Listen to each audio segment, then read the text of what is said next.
While it has been severe since Trump began campaigning for president, recently mainstream news has picked up on the scope of the problem of rampant belief in bogus conspiracy theories that involve politicians with nefarious plots. Ironically, the politicians with the truly nefarious plots are the ones who support and encourage the spread of these heinous stories, which are precisely and intentionally designed to target mentally vulnerable people.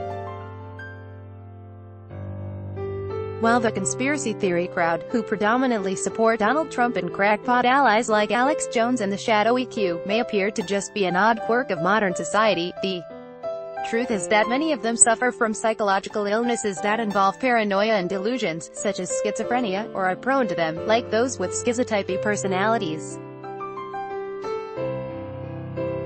Schizotypy refers to a thinking style that puts one at risk for developing schizophrenia spectrum disorders and involves cognitive and socio-emotional deficits along with severe behavioral problems. For these people, the terrifying conspiracies fuel their delusions, and it is likely that such ideas have pushed many individuals with sub-threshold levels of mental illness over the edge into full-blown clinical territory. Sponsored. The link between schizotypy and belief in conspiracy theories is well established, but a recent study published in the journal Psychiatry Research has demonstrated that it is still very prevalent in the population. The researchers found that those who are more likely to believe in outlandish conspiracy theories, such as the idea that the U.S. government created the AIDS epidemic, consistently scored high on measures of odd beliefs and magical thinking. One feature of magical thinking is a tendency to make connections between things that are actually unrelated in reality. While it is estimated that over 1% of the United States population has clinical schizophrenia, many times that have schizotypy or similar psychological profiles that involve difficulty distinguishing between delusion and reality. To further complicate things, there is a thriving subculture that has emerged on the internet in recent years, composed of people calling themselves targeted individuals, who believe they are the targets of a complex harassment campaign by people who want to ruin their lives and drive them insane. It is such a large and active community that they've been featured in articles and videos by publications including Wired, The New York Times, and Vice.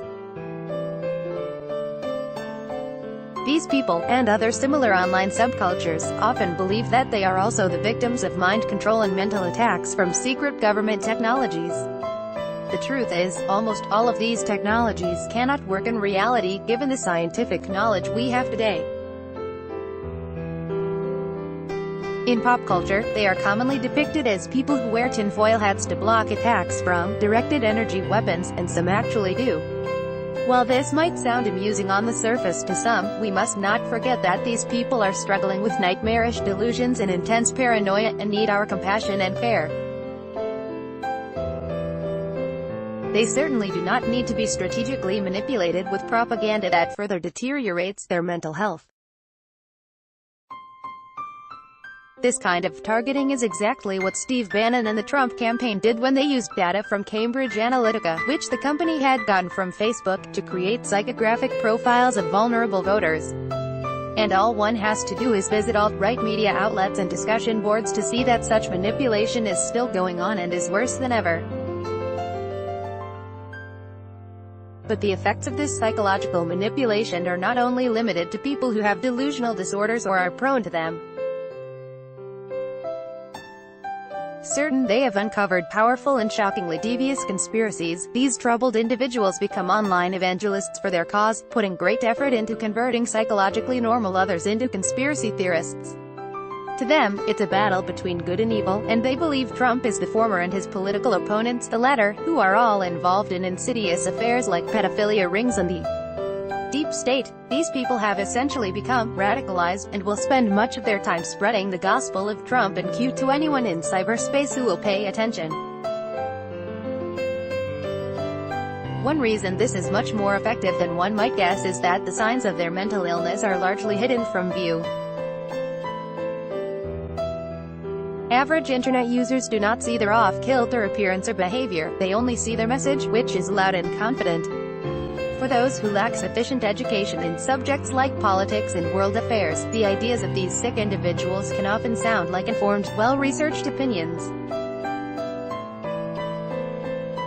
Mental health is already a major problem in America, without politicians and their media allies stirring up the paranoid delusions of those who are mentally at risk.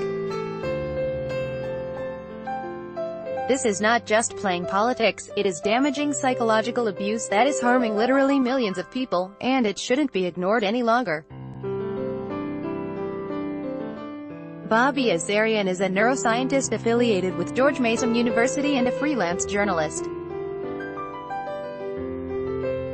His research has been published in journals such as Cognition. Follow him at Bobby Azarian.